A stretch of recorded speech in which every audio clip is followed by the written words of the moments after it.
사랑하는 영락교회 지체들에게 주 안에서 평화 인사를 전합니다. 오늘은 2022년 10월 4일 화요일입니다.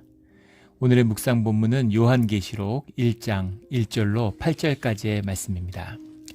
오늘 본문 말씀 계시록 1장 1절부터의 말씀은 이렇게 시작합니다. 예수 그리스도의 계시라. 이는 하나님이 주에게 그에게 주사 반드시 속히 일어날 일들을 그의 종들에게 보이시려고 그의 천사를 그 종 요한에게 보내어 알게 하신 것이라. 예수 그리스도의 계시라 라는 말씀을 시작하고 있습니다. 계시록이죠.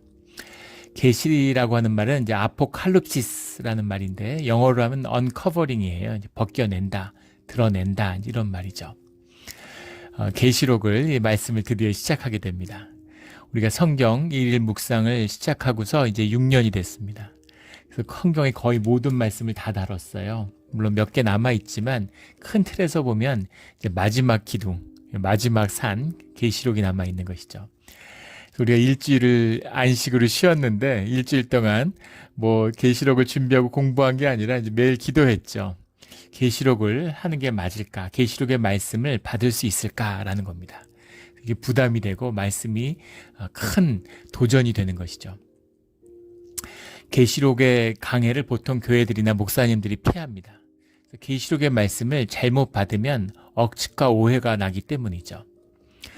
주후 4세기에 처음으로 성경이 편집될 때 여러 성경들이 이제 이렇게 흩어져 있던 걸 모아서 하나의 성경, 정경을 만들 때 마지막까지 가장 논란이 됐던 것이 요한계시록이라고 하죠. 그 이유는 요한계시록이 가지는 묵시문학이라고 하는 독특한 특성 때문입니다. 신약의 모든 말씀과는 완전히 다른 장르에 속해 있죠. 그래서 그 환란을 묘사하는 그런 장면들이 생생하게 나와 있고 또 그런 새 예루살렘에 대한 그런 비전이 들어있는 것이기도 합니다. 그런데 문제는 무엇이냐면 이것이 현상의 이야기를 설명하는 것이 아니라는 거예요. 근데 이 묵시문학을 잘못 오해하거나 이것을 문자적으로 곡해해서 모든 이단들이 계시록에서 나오죠. 우리가 알고 있는 뭐 여호와의 증인, 뭐 말일성도, 뭐 통일교, 뭐 신천지 다 마찬가지입니다. 계시록을 곡해하고 오해하는 데서 시작하는 것이죠.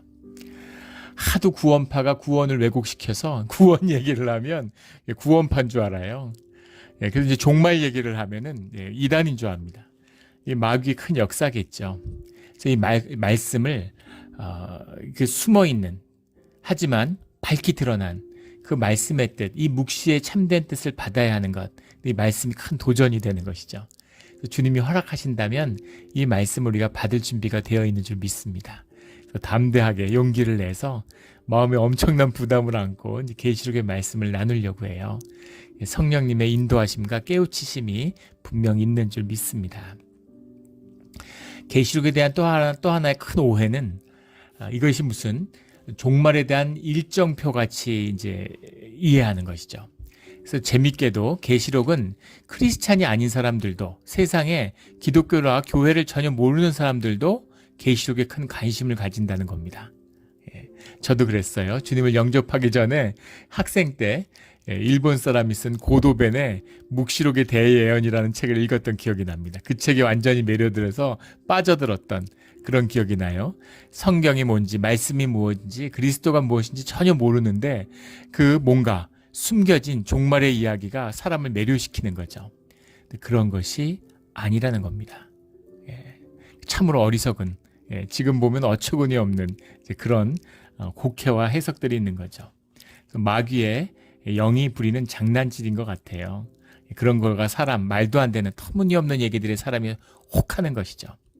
본질의 세계, 드러나지 않은 세계의 진실과 비밀을 모르니까 현상으로, 눈에 보이는 것으로 해석하는 것입니다. 문자적으로 이해한다는 얘기는 현상으로 이야기한다는 얘기죠. 현상의 이야기가 아니에요. 현상에 숨겨져 있는, 현상으로 드러나지 않은 이야기, 그 이야기의 참된 뜻을 현상 세계에 있는 우리가 만나는 것, 이것이 계시고 묵시입니다.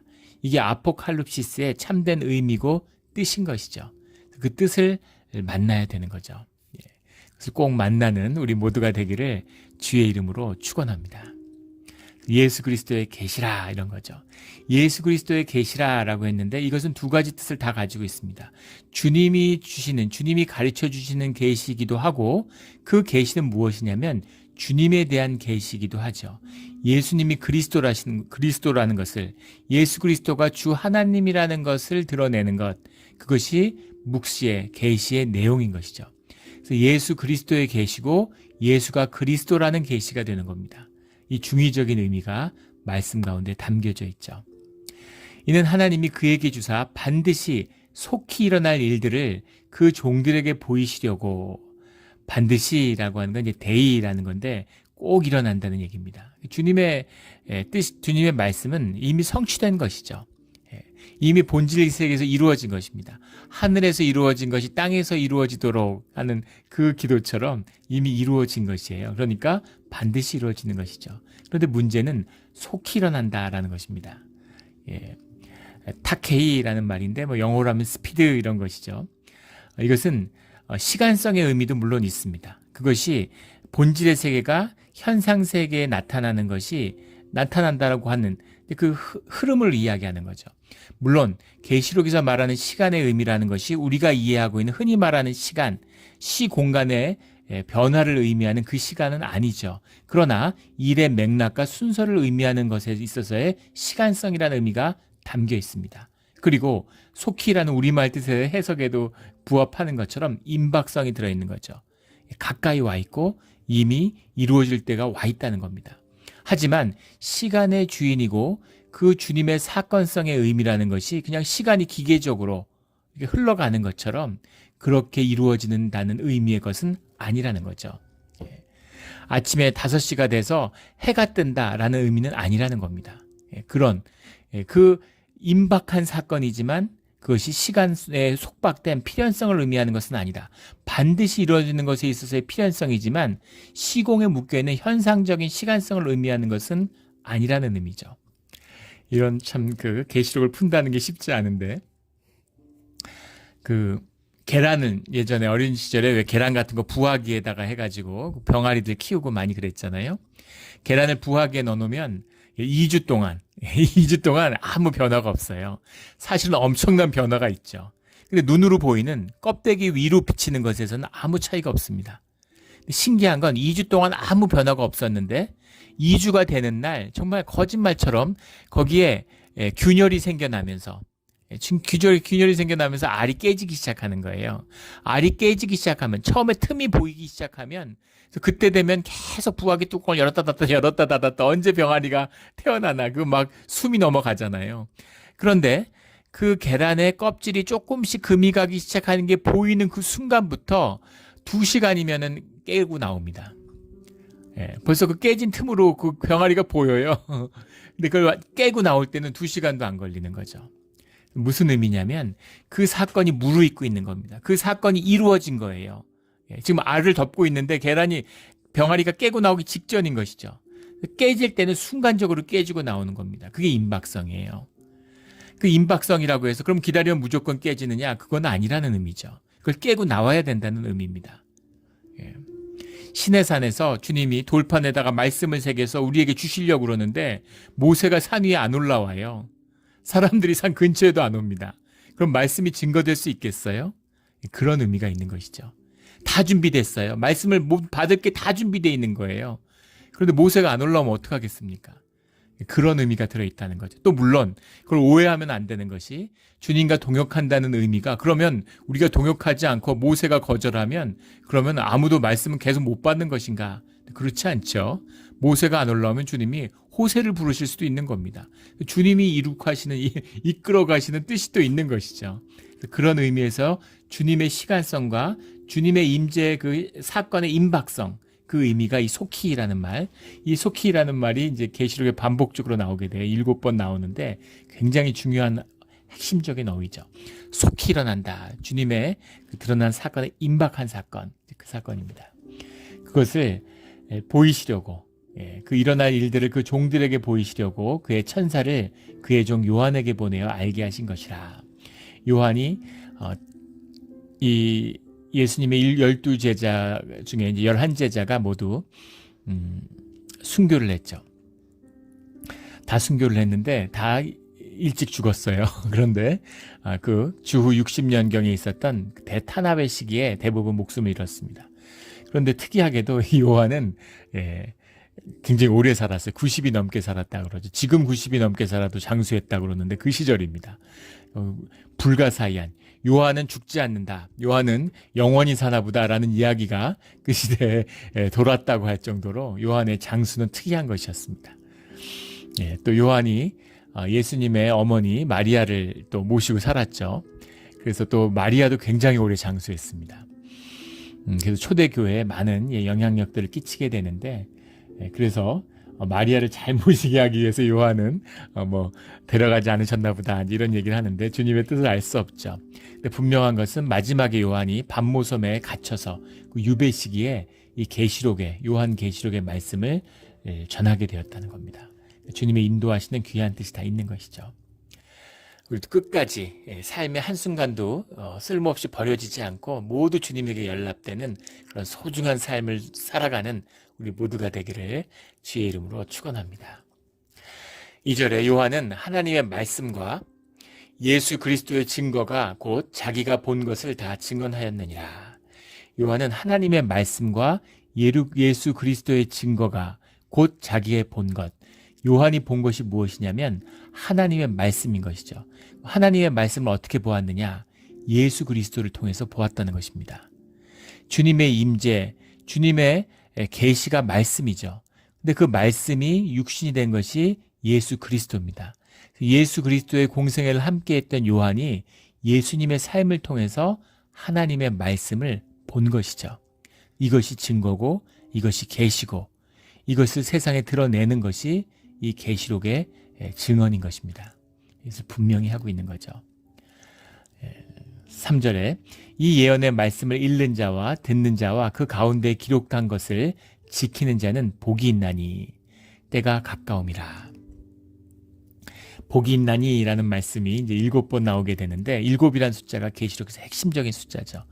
주님의 계시고 주님의 뜻의 완성이다라는 것이 7의 의미에 들어 있습니다. 6이라는 것이 완전수인데 하나님의 숫자 1이 더해져서 7이 되면 신의 수, 신의 임재, 신적인 질서의 완성, 6은 땅의 질서의 완성인 거죠. 그것이 7입니다. 7이라고 하는 숫자는 늘 신적인 의미가 들어있죠. 지키는 자는 복이 있나니, 복이 있다라고 하는 말씀이 7번 계속되는데 그 7가지의 복을 앞으로 나누게 되겠지만 개략적으로 보면은 말씀을 읽고 듣고 지키는 자, 오늘 본절에 나온 이 말씀입니다.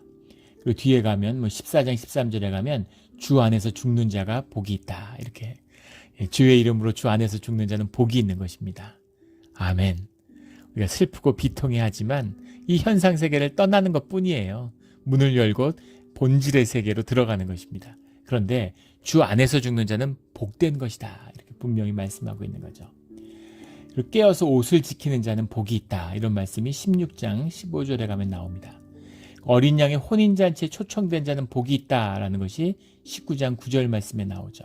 그리고 첫 부활에 참여한 자는 복이 있다, 이런 말씀이 나옵니다. 20장 6절의 말씀이죠. 다 좀 이해와 해석이 필요한 말씀들이죠. 그건 그때 가서 다루도록 하겠습니다.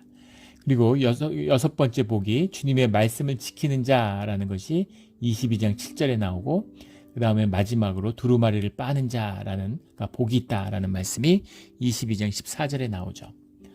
그런데 하나님의 말씀을 지키는 자라는 22장 7절의 말씀과 똑같은 말씀이 두 번 반복된 것이냐? 그럼 그렇진 않습니다. 그 가운데 기록된 것을 지키는 자는 복이 있다라는 건 이 말씀을 듣고 이 말씀을 믿고 이 말씀에 따라 살아가는 자들인 것이죠. 그리고 뒤에 나오는 말씀을 지키는 자라는 것은 대환난, 7번의 대환난을 경험하면서도 그 말씀을 놓치지 않은 자들, 그 말씀의 그 중심을 삶 가운데 잃어버리지 않은 자들을 의미하는 것이죠. 그 말씀을 삶으로 살아야 이것이 진짜 말씀이고 진짜 신앙이에요. 우리가 모더니즘 세대를 살고 있기 때문에 말씀을 읽는 것을 어떤 이성의 작용같이 생각하는 것이죠. 지식으로 아는 거예요. 종교학자들, 신학자 이런 거죠. 학문적으로, 개념적으로 이해를 해요. 알아요, 다. 무슨 말인지 다 공부해서 다 말로 알잖아요. 그런데 그 말의 뜻이 무엇인지를 전혀 알지 못하는 겁니다. 사랑학을 연구했어요. 사랑에 대한 언급된 모든 인류의 기록과 문헌을 다 알고 그것의 맥락과 누가 어떤 말을 했고 그것이 어떤 관련이 있는지 사랑에 대한 걸 모든 걸 알아요. 그런데 사랑해 본 적이 없고 사랑을 받아본 적이 없는 사람을 생각해 보십시오. 사랑을 모르는 것이죠. 우리 구약을 읽을 때 많이 나왔던 야다, 몸으로 깨달아서 내 진실로 알아야 되는데 그걸 모르는 거예요. 종교인이죠. 이원화되어 있는 겁니다. 이게 현대 개신교회의 문제예요. 성경 공부를 하고 제자 양육을 하고 훈련을 받는다 그러고 머리를 막 키우는 거죠. 제자 훈련하는 교회에서 분쟁이 나면 독하게 싸웁니다. 종교 전쟁을 방불케 하는 것이죠. 본질을, 주님의 사랑을, 주님의 화목을, 주님의 하나됨을 전혀 모르면서 단절된 이 현상의 세계로 종교의 지식으로 그 단절된 것으로 기독교를 형해화시키는 것이죠. 이것이 말씀을 듣고 기록하고 지키는 자의 비밀입니다. 말씀을 지키고 삶으로 살아보면 내가 어려서부터 모든 주님의 율법을 다 지켜 행했습니다. 이렇게 부자 청년이어서 얘기하잖아요. 예수님 칭찬해 주시죠. 정말 잘했구나. 자, 그러면 네가 가진 걸 다 나누어주고 이제 나와 따르라. 복이 있다는 게 무슨 말입니까? 주님과 함께 한다는 얘기잖아요. 그런 자들은 주님과 함께 한다. 주님과 하나가 됐다라는 얘기죠. 네가 그렇게 말씀을 따르고 하나님과 함께 하려는 귀한 마음이 있었구나. 자, 그러면 그 말씀의 뜻이 이제 이루어지는 거야. 너의 모든 껍데기들, 현상들 이런 거는 이제 털어버리고 나와 함께 할 시간이 됐다라는 주님의 선물이고 결론이죠. 그런데 청년이 근심하는 표정으로 떠나가요. 돈을 던질 수 없는 거죠. 주님을 섬긴다고 말해왔는데, 주님으로 산다고 말해왔는데 삶의 진실, 자기도 몰랐겠죠. 나는 주님을 속일 수 있어, 이런 사람이 있겠습니까? 난 거짓으로 교회 다녀, 이런 사람이 어디 있겠어요. 주님을 믿고 참된 신앙이라고 속고 있는 것, 자기를 속이는 것이죠. 근데 마음의 중심, 삶의 중심은 돈을 쫓고 있는 것입니다. 그게 무엇인지를 분명히 주님이 드러내 보여주시는 거죠. 그래서 삶으로 주님을 살아내려고 하는 자들, 통곡이 임하는 베드로의 통곡이, 내가 주님을 살기, 주님의 목숨을 걸겠습니다. 근데 주님을 3번 부인하고 베드로의 통곡이 임하는 자리에 주님이 오셔서 네가 나를 사랑하느냐라고 묻는 거죠. 대답을 못해요. 주님이 네가 나를 좋아하기는 하니 하고 물어봐도 대답을 못해요. 통곡밖에 나올 게 없는 것이죠. 근데 주님이 내 양을 치라 이렇게 말씀하시는 겁니다. 주님을 부인하는 자가 어떻게 주님의 양을 칠 수가 있습니까? 주님의 양을 어떻게 돌봐요? 주님이 함께 해주시는 거죠. 그 아프고 통회하는, 통곡하는, 애곡하는 진실된 그 깨진 심령을 주님이 안아주시는 겁니다. 이게 주님을 지키며 말씀을 지키며 살아가는 자의 자리예요. 이 말씀을 삶으로 사는 그 진정한 복을 누리는 우리 모두가 되기를 주의 이름으로 축원합니다. 4절에 요한은 아시아에 있는 7교회에 편지하노니 이제도 계시고 전에도 계셨고 장차 오실리와 그 보좌 앞에 있는 7영과 7교회, 7영 이런 게 나오는데 아시아에 있는 7교회, 교회가 그 당시에 아시아 지역에 소아시아 지역에 많았다는 것을 우리가 사도행전 같은 걸 보면 알 수가 있죠. 그런데 왜 7교회라고만 했을까? 라는 것에 대해서 7교회가 교회의 대표성을 의미하는 것이다. 이런 의미도 있고 역사적인 이 시대의 교회가 아니라 시공을 초월하는 주님의 몸된 교회를 의미하는 것이다. 그런 의미로도 7교회를 해석합니다. 또 어떤 해석에는 이제 그 7교회에 지칭되는 교회들에게 우상숭배 문제가 이슈가 있었기 때문이다 이렇게 얘기하는데, 그래서 이 편지를 그 교회들에게 썼다. 그 교회에서는 그런 의미로 받아들일 수도 있었겠죠. 근데 그걸 초월하는 그런 주님의 교회의 7교회의 의미겠죠. 7영도 마찬가지입니다. 보좌 앞에 있는 7영, 7천사다 이러는 게 아닌데 그게 아니죠. 보좌 앞에 있는 7영이라는 것은 주님 앞에서 역사하는 성령 하나님을 말씀하고 있는 거죠. 성령입니다. 7영이라는 것은 주님의 영을 의미하는 거죠. 예수 그리스도의 보혜사의 성령 우리에게 부어주신 그 영, 그걸 의미하는 거죠. 또 5절에 또 충성된 증인으로 죽은 자들 가운데서 먼저 나시고, 또 충성된 증인으로라는 건 그리스도를 지금 말씀하고 있는 거죠. 예. 충성된 증인이라는 건 주님의 삶이, 예수님의 삶이 하나님의 복음, 하나님의 말씀을 증거하는 것이었기 때문에 주님이 충성된 증인이 되는 것이죠. 육신을 입고 사는 삶, 그것입니다. 이 의미가 굉장히 중요해요. 육신을 입고 이 땅에 오신 100% 사람이셨던 주님, 그러면서 동시에 100% 하나님이셨던 예수 그리스도가 우리와 하나가 되신다라는 의미입니다. 그래서 충성된 증인으로 죽인 자들 가운데서 먼저 나시고, 굉장히 소중한 고백이죠. 죽은 자들 가운데서 먼저 나시고, 우리 사도행전에 나오는 그 신앙의 고백 가운데 성도가 서로 교통하는 것과 뭐 이렇게 돼 있는데, 저리로서 산자와 죽은 자를 심판하러 오시리라, 우리가 이렇게 얘기하는 그런 이제 문맥들, 그 여기 이제 해석에서 빠져 있는데, 우리 원래 그 사도행전의 그 사도신경의 고백에 보면 예수님이 죽어서 지옥에 가셨다 이렇게 돼 있습니다. 영어 성경에 보면 영어의 고백, 원문의 고백이죠 사실은. 근데 그거 말씀을 받기가 어려우니까 그 말씀을 생략했어요. 모호하게 이렇게 바꿔놨는데, 육신이 죽어서 죽음 가운데, 죽은 채 한 것도 아니고 거의 죽을 뻔한 게 아니라 완전한 죽음입니다. 그것이 사흘 뒤에 부활의 의미죠. 사흘이라고 하는 그 의미는 완전히 새로운 세계가 열린다라는 의미를 우리가 수없이 나누었죠. 그래서 주님의 육신으로서 100% 인간으로서의 완전한 죽음이에요. 그래서 수월로 내려가신 것입니다. 완전히 죽음의 땅으로 내려가신 거예요. 그 의미가 무엇이냐면, 죽은 자들이 되었기 때문에 우리 마치 육신의 산자가 돼서 우리에게 구원의 소망이 되신 것처럼, 죽은 자들에게 완전한 죽은 자와 되어 그들과 하나가 되므로 그들에게 부활의 소망이 되셨다라는 뜻입니다. 그래서 죽은 자들에게도 하나님의 죽은 자들에 대한 주권을 의미하는 고백이에요. 살아있는 생명도 주님의 것이지만 죽어있는 자들, 죽은 생명에게 무슨 부활이, 정말 죽었다면, 정말 끝이라면 무슨 소망이 있겠습니까? 그런데 죽은 자들에게조차도 부활의 소망이 되어주신다는 거죠. 그래서 계시록의 마지막에 가면 마지막 대심판의 때에 죽은 자들을 다 살려내어서 아브라함의 품에 있는 자들, 음부에 간 자들, 또 천국에 간 자들, 지옥에 간 자들이 모두 다 하나님 앞에서 두 번째 심판, 대심판을 받게 되는 것이죠. 이것이 마지막 주님의 심판의 완성이에요.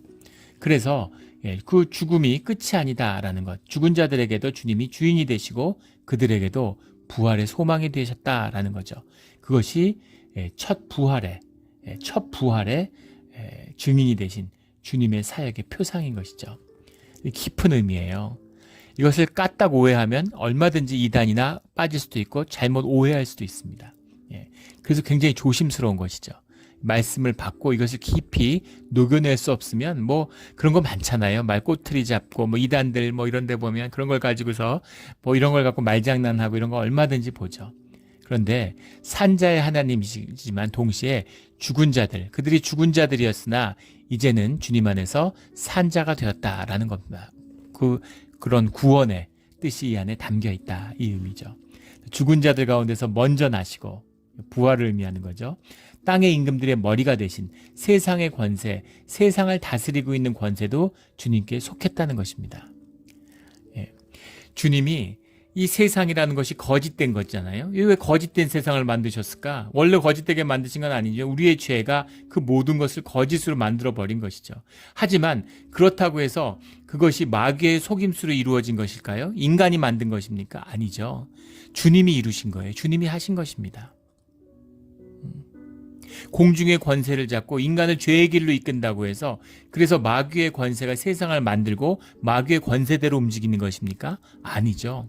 주님의 섭리를 이루어가는 것이고 주님의 뜻대로 이루어지는 것입니다. 그것의 일부의 역할을 하고 있는 거예요. 그 잉어 키우는 분들이 그 메기를 한 마리 놔주는 거, 이런 겁니다. 메기가 나쁜 놈이 아니에요. 메기의 역할은 잉어를 잡아먹으니까 나쁘게 보이죠. 하지만 크게 보면 그 잉어들을 건강하게 하고 그 호수 안에 연못 안에 산소를 많이 만들어내고 이런 역할들을 하고 있는 겁니다.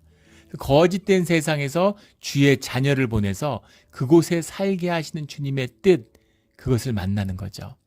세상에 왕궁의 사람들이 있어요. 그리고 광야의 역사가 그 안에 숨어 있는 것입니다. 근데 우리는 왕궁의 사람들이 아니라 광야의 사람들이라는 거예요. 굉장히 깊은 말씀입니다. 이 말씀을 받는 자는 복이 있어요. 현상에 속한 자들은 왕궁의 사람으로 살아야죠. 왕궁이 좋잖아요. 왕궁에 살아야 복이 있고 왕궁에 살기 위해서 왕궁에 들어가기 위해서 몸부림을 치는 것이죠. 또 왕궁에서 쫓겨나지 않으려고 몸부림을 치는 것입니다. 그런데 그게 저주라는 거예요. 광야에 사는 자에게 복이 있다는 겁니다. 광야의 사람들이 축복을 받는다는 거예요. 그게 왜 복인지, 그게 왜 축복인지를 열리는 것, 그 축복의 문이 열리는 것이 바로 묵시의 참된 뜻, 계시록의 참된 의미라는 겁니다. 그 복을 만나고 누리는 우리 모두가 되기를 주의 이름으로 축원합니다.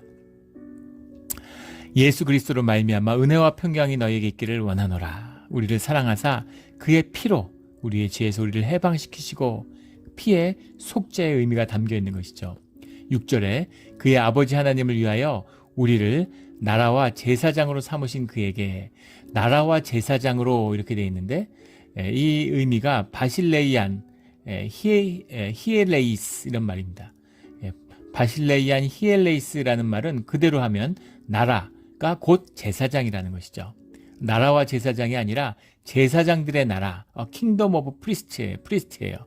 그 제사장이 누구냐? 우리죠, 바로.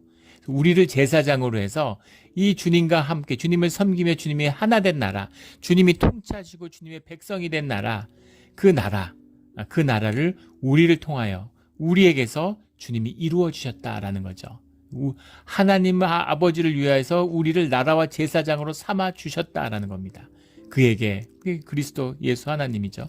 영광과 능력이 세세토록 있기를 원하노라. 세대와 세대가 이어지는 그 가운데 주님의 영광과 능력과 그 권능, 통치가 계속되기를 원합니다. 지금 우리에게 이루어진 이 요한의 고백 가운데 이 우리의 몸된 교회를 지금 초대교회에 이루었는데 이것이 주님 안에서 계속되기를 원합니다 라고 하는 그런 고백과 기도입니다. 아멘 하는 건 그것이 믿음이죠. 아멘 이렇게 고백하는 겁니다. 7절에 볼지어다 그가 구름을 타고 오시리라. 구름을 타고 오신다라는 얘기는 다니엘서 7장에도 나왔던 얘기고 또 마태복음에도 24장 26절에 주님이 구름 타고 오신다고 말씀하셨죠. 근데 우리가 지금 나눴잖아요. 이걸 문자적으로 이용해서 진짜 구름을 타고 하늘에서 내려오실까요? 무슨 신선들처럼? 그런 거 아니면 뭐 손오공처럼? 그런 거 아니죠. 구름을 타고 오신다는 건 초월적이고 주님의 이 땅에 오신다고 하는 그 임재의 의미를 담고 있는 겁니다. 초월적이지만 우리의 현실 가운데 주님이 오시는 그 임재의 의미를 표현하고 있는 표상인 것이죠. 물론 진짜 구름을 타고 오셔서 주님이 하시는 거니까 뭐 어떻게 오실는지 그 주님에 속한 것이죠. 그러나 이 말씀이 다니엘서에 임했을 때 예수 그리스도의 이 땅에 오심을 의미한 것이죠. 근데 구름을 타고 오신다고 했는데 그런데 여자의 몸에서 태어나셨잖아요. 그 배아픔과 진통으로 그렇게 아이로 오신 겁니다.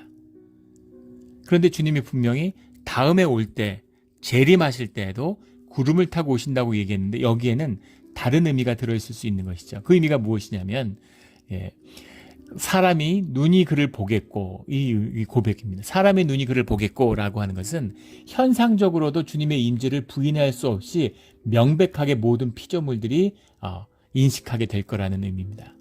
주님을 아는 사람만, 믿음의 눈이 열린 사람만 예수 그리스도를 알아봤죠. 그런데 그런 것이 아니라 모든 피조물들, 주님을 알던 모르던, 심지어 주님을 부인하는 자들도 그 누구라도 이 땅에 있는 모든 피조물들은 현상의 세계 가운데 본질의 세계, 그 실제가, 본질이 실제화되는 그 마지막 재림의 순간에는 그때는 주님이 오셨다는 걸 다 알게 될 거라는 것이죠. 태양이 뜨는데 태양을 안 믿는다고 태양이 뜨는 걸 못 보는 게 아니잖아요. 다 보잖아요. 현상의 사람은 다 봅니다. 그런 것처럼 명백하게 주님을 보게 될 것이다 라는 의미가 구름을 타고 오시리라. 각 사람이 눈이 그를 보겠고 그를 찌른 자도 볼 것이요 라는 이 의미죠. 그를 찌른 자들도 볼 것이요 라고 하는 의미는 이제 스가랴서 12장 10절의 말씀을 기억나게 하죠. 그를 찌른 자들이 그의 오심을 애곡하게 될 것이다. 이런 묵시를 남긴 적이 있는데, 그를 찌른 자들도 볼 것이요 심지어 그를 믿지 않는다. 아이, 그런 게 어딨어. 나는 그런 거 안 믿어. 신이 있다는 거 안 믿어. 그런 소리를 해도 하는 자들도 다 그 사실을 명백히 보게 될 것이다 라는 얘기죠. 땅에 있는 모든 족속이 그로 말미암아 애곡하리니, 스가랴서에 나온 것처럼 애곡한다라는 의미를 전통적으로는 그 마지막 환난날, 환난의 고난 뒤에 오시기 때문에 주님의 임박한 가을 때, 이 주님이 오실 때는 통곡과 애곡이 가득 찬 것이다.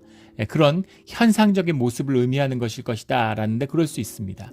동시에 주님의 애통하는 마음, 그 아픈 마음을 같이 안고 우는 애곡하는 자들의 울음 가운데에서 주님이 오신다 라는 의미일 수 있고, 스가랴서의 의미를 받는다면 그 박해한 자들, 그 주님을 찌른 자들, 그리스도를 찌른 자들이 자신들이 한 짓에 대해서 분명히 알고, 아, 내가 그리스도를 찌른 것이구나, 그리스도를 박해한 것이구나 라고 하는 것에 대한 통곡이 터질 때, 그런 의미도 들어있는 것이죠. 모든 족속이 그로 말미암아 애곡하는 것입니다. 그러하리라. 아멘. 분명히 그렇게 된다는 것이죠. 아멘. 8절에 주 하나님이 이르시되 나는 알파와 오메가라. 알파와 오메가는 그릭 알파벳의 첫 글자와 끝 글자죠. 그래서 알파와 오메가라. 이제도 있고 전에도 있었고 장차 올 자요 전능한 자라. 차원과 세대를 뛰어넘는, 시공을 뛰어넘는 그런 본질의 세계, 그곳의 주인이며 그것을 주관하시는 그 주님, 그 주님 모든 것의 시작, 그 시작의 이전에도 계셨고 그 모든 것이 끝난 그 이후에도 계실 그런 주님, 그 주님이 우리에게 주님을 드러내시는 말씀, 그 말씀의 증거가 되어서, 증이 되어서 그의 피로 우리를 구원하시는 예수 그리스도의 이야기를 선포하는 것, 이것이 요한계시록, 요한이 본 환상의 참된 뜻이다 라는 이 말씀입니다. 두려움 속에서 말씀을 전합니다. 하지만 이 말씀이 성령의 7명의 역사로 바르게 밝히 깨달아 알게 되는 그런 우리 일일 묵상이 되기를 주의 이름으로 축원합니다. 아멘. 함께 기도드리겠습니다. 하나님 아버지, 감사합니다. 담대함과 용기를 주셔서 우리 요한계시록의 말씀을 시작했습니다. 시작과 끝의 주인이 되신 주님이 말씀을 인도하셔서 말씀의 참된 뜻을, 계시의 참된 뜻을 받음으로 이 말씀이 정말 생명이 되고 복이 되어서 우리 삶 가운데 나누어지는 살아있는 말씀의 능력을 만나는 우리 공동체와 우리의 삶의 자리가 되게 하여 주시옵소서. 감사드리며 예수 그리스도 이름으로 기도드렸습니다. 아멘.